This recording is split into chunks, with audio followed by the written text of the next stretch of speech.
രാഹുൽ ജിനാഥ് കൂടി തുടരുന്നുണ്ട്. രാഹുൽ, സ്വാഭാവികമായിട്ടും എങ്ങനെ സ്ത്രീകൾ എത്തുന്നു? ഈ സ്ത്രീകൾക്ക് പണം നൽകുന്നു സിനിമ നിർമ്മിക്കാനായി എന്ന് പറയുന്നിടത്തേക്ക് എങ്ങനെ ദളിതരായിട്ടുള്ള ആളുകൾ എത്തുന്നു? അവര് എത്താൻ തന്നെ അവരിൽ എത്ര പേർക്ക് എത്താൻ സാധിക്കുന്നു? അങ്ങനെ എത്തുന്നവരുടെ എണ്ണം എത്രമാത്രം വിരളമാണ്? വിരലെണ്ണാൻ പറ്റുന്ന ആളുകൾക്ക് അങ്ങനെ എത്താൻ സാധിക്കുന്നുണ്ടോ? അവിടെയാണ് ഇത്തരത്തിലുള്ള പരിഗണന അവർക്ക് നൽകേണ്ടി വരുന്നത്. ആ പരിഗണന നൽകുകയും അവരെ വളർത്തിക്കൊണ്ടുവരാൻ ഒരു സമൂഹവും സംസ്ഥാന സർക്കാരും തീരുമാനിക്കുന്നിടത്താണ് അടൂരിനെ പോലെ ഒരാൾ ഇങ്ങനെ സംസാരിക്കുന്നത്. അത് അദ്ദേഹത്തിന് മനസ്സിലാകാത്തത് കൊണ്ടല്ലേ? സ്വാഭാവികമായിട്ടും അദ്ദേഹത്തിന് ഇത് നമ്മളാരും പറഞ്ഞു കൊടുക്കുകയോ പഠിപ്പിക്കുകയോ ചെയ്യേണ്ടുന്ന കാര്യമാണെന്നും ഞാൻ ചിന്തിക്കുന്നില്ല. പക്ഷേ അദ്ദേഹത്തിനുള്ളിലുള്ള ആ കാര്യങ്ങൾ, ഒരുപക്ഷെ ഉള്ളിലുള്ള അഴുക്കം തന്നെ പറയാം, അതിങ്ങനെ പുറത്തു വന്ന് പറയുന്നിടത്താണ് പ്രശ്നം ഉണ്ടാകുന്നത്. തീർച്ചയായും ഈ സിനിമയുടെ, അത് പുതിയ സിനിമയുടെ തന്നെ ഒരു പോക്ക് എങ്ങനെയാണ്, പുതിയ സിനിമയെ സംസ്ഥാന സർക്കാർ അവാർഡുകൾ പരിഗണിക്കുന്നത് തുടങ്ങിയ കാര്യങ്ങളിലെല്ലാം, അതായത് പുതിയ സിനിമ എങ്ങനെയാണ് മുന്നോട്ട് പോകുന്നത് സസൂക്ഷ്മം നിരീക്ഷിക്കുന്ന വ്യക്തി തന്നെയാണ്. അത് പ്രസംഗത്തിൽ പറയുകയും ചെയ്തു. ആ ഒരു വ്യക്തിക്ക് എങ്ങനെയാണ് വളരെ അടിസ്ഥാനപരമായ ഈ പറയുന്ന ചേർത്തുനിർത്തലുമായി ബന്ധപ്പെട്ട, ഇൻക്ലൂസീവായി ചിന്തിക്കുന്ന പദ്ധതികളുമായി ബന്ധപ്പെട്ട് ഒരു വിമർശനം ഉന്നയിക്കാൻ കഴിയുക എന്നുള്ള ചോദ്യം തന്നെയാണ് ഉന്നയിക്കപ്പെടുന്നത്. എന്തായാലും ഈ ഒരു വേദിയിൽ അത് കോൺക്ലേവിന്റെ മൊത്തത്തിലുള്ള ഒരു മേന്മയെ നശിപ്പിക്കുന്ന തരത്തിലേക്ക് അനവസരത്തിലായിപ്പോയി ഈ പ്രസ്താവന എന്ന തരത്തിൽ വലിയ വിമർശനങ്ങൾ ഇപ്പോൾ വേദിക്ക് പുറത്തും അകത്തും ഉണ്ടാകുന്നുണ്ട്. ആ ഘട്ടത്തിൽ തന്നെ ഒരു വനിതാ സിനിമാ പ്രവർത്തക എഴുന്നേറ്റ് പ്രതിഷേധം അറിയിച്ചു, ഈ കാര്യങ്ങൾ ഉന്നയിച്ചു. എങ്കിലും ഈ കോൺക്ലേവിൽ എന്താണ് ഉദ്ദേശിച്ചത്, കോൺക്ലേവിന്റെ ഉദ്ദേശ ലക്ഷ്യം എന്താണ്, തുടർന്ന് നടന്ന ചർച്ചകളിൽ എന്താണ് ഉയർന്നു വന്നത്? മന്ത്രി ഓരോ ദിവസവും വിശദീകരിക്കുമ്പോൾ തുല്യത എന്ന വാക്ക് തന്നെയാണ് അത് ഉയർന്നു വന്നത്. ആ തുല്യതയിലേക്കുള്ള യാത്രയിൽ ഈ പ്രസ്താവന വലിയ വിലങ്ങുതടിയാവുകയാണ്. നോക്കൂ, മന്ത്രിയുടെ മറുപടി പ്രസംഗമാണ് നടക്കുന്നത്. റിപ്പോർട്ട്, ഈ മുഴുവൻ റിപ്പോർട്ട് അവതരണമുണ്ട്.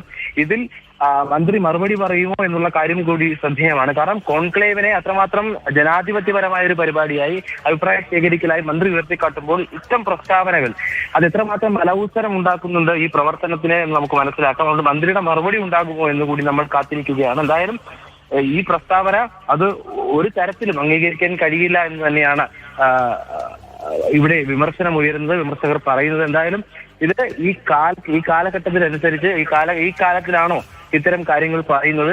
എന്തുകൊണ്ട് ഇവരിവിടെ എത്തുന്നു? എങ്ങനെ സ്ത്രീകളും അരികുവൽക്കരിക്കപ്പെട്ട ജനതയും സിനിമ എന്ന് പറയുന്ന മേഖലയിലേക്ക് എത്തി? അവർക്ക് ഇനി മുന്നോട്ട് എന്ത് സഹായമാണ്, എന്ത് പദ്ധതികളാണ് നൽകേണ്ടതെന്ന് ആലോചിക്കുന്ന ഘട്ടത്തിലാണ് ഉള്ളത് പോലും നൽകരുത്, ഉള്ളത് നൽകുന്ന അധികമാണ് എന്ന തരത്തിലേക്ക് കാര്യങ്ങൾ പറഞ്ഞു വെക്കാൻ ഇത്തരം ഒരു വേദി അടൂർ ഗോപാലകൃഷ്ണൻ ഉപയോഗിക്കുന്നത്. അക്ഷയ.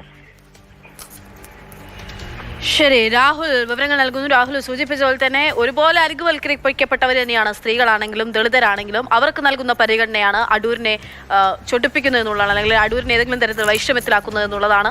ശ്രീകുമാരൻ തമ്പി കൂടി ഈ കോൺക്ലേവിന് ശേഷം, അടൂര് സംസാരിച്ചതിന് ശേഷം കോൺക്ലേവിൽ സംസാരിച്ചിരുന്നു.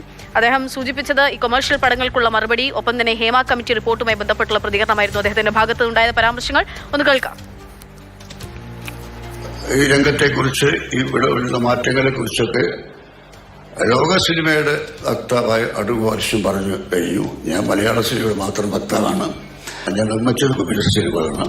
26 സിനിമകൾ നിർമ്മിച്ചു, അധികം കൊമേഴ്ഷ്യൽ സിനിമകളാണ്. ഒരു കാര്യം നിങ്ങൾ മനസ്സിലാക്കണം, 26 സിനിമകൾ നിർമ്മിച്ചതുകൊണ്ട് അത് ഞാൻ സിനിമ പഠിച്ചത് സിനിമ നിർമ്മിച്ചാണ്. അതിന് ഏറ്റവും ക്ലേശകരമായ കാര്യം സിനിമ നിർമ്മാണമാണ്. ഈ സിനിമാ നിർമ്മാണം ആണ് വിക്ടിം.